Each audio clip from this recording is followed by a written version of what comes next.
The president of Zambia, Hakainde Hichilema, snubbed a summit hosted by Zimbabwean President Emerson Mnangagwa, opting instead to send his tourism minister Rodney Sikumba to represent him. Ashpere mushe murezi mazvonzi aiwa Hakainde Hichilema oti aiwa nekamuno attend summit utungamirwa neZimbabwean president. Ashpere mushe obva atumira tourism minister. Sabena mashuka budanyo kwa mzara nhasi muzimu ayo subscribe like otina on the bell icon.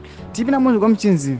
The Zambezi Transfrontier Conservation Area TFCA Summit, which is currently ongoing in Harare, is also being attended by the President of Mozambique, Filipe Nyusi. Nyusi arrived at Robert Gabriel Mugabe International Airport this morning for the meeting.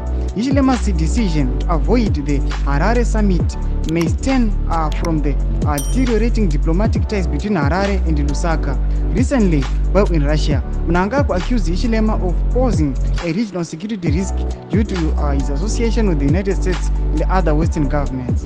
Mnangagwa, who had faced widespread criticism for his governance and human rights record, has often taken a confrontational stance towards the Western nation, contrasting with Hichilema's more open and collaborative approach with these countries. Ndo mashika rubuda pana zvinzi aiwa tikuona kuti pane summit iri kuhostewa na ED Mnangagwa. Yatinoona kuti aiwa mamwe mapresidents tikuona president weMozambique vauya patinoona Hichilema abva ati aiwa minister wangu wetourism ngaendi ina handingaendi. Zvasiraisa maspeculations kuti aiwa Hichilema haasida kuinvolva hanokuda disputed kana kuti war kuti kamnyika yeZimbabwe. Pine comment section medu mutudze mafungiro enyu munoti kudiva musoro penhau iyi. Subscribe, kulike, turn on the bell icon.